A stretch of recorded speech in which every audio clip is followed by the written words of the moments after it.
じゃあ Wi-Fi 切って。カメラの Wi-Fi は切った方がいい。はい。でもそこに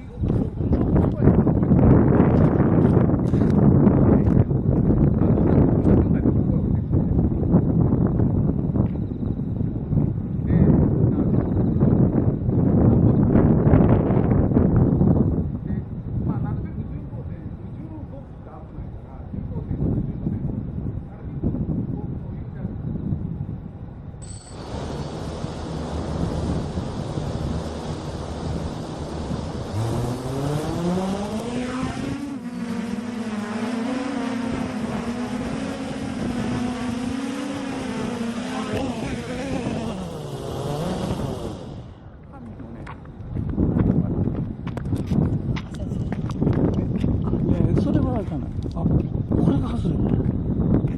あ、プロペラが当たってしまった。プロペラが当たった。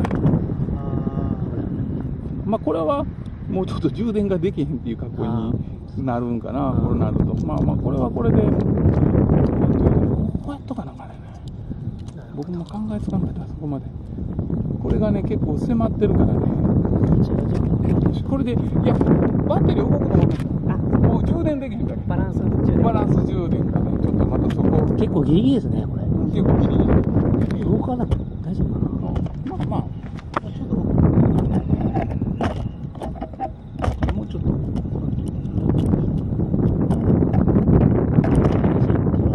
難しいですね。ああ、もうその激しいやめた方がいい。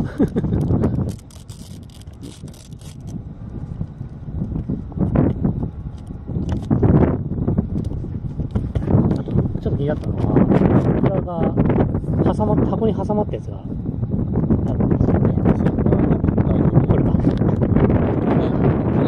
これも近いから。これです。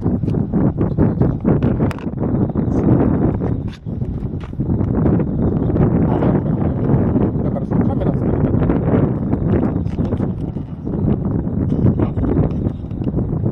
テープちょっとあります？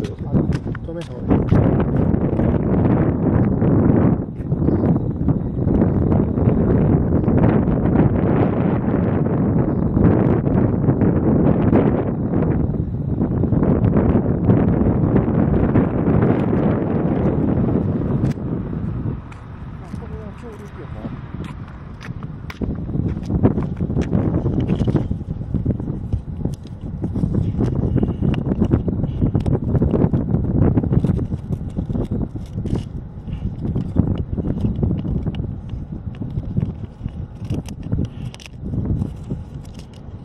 多分これつけたりなんかしてるうちに寄ってきたのかね。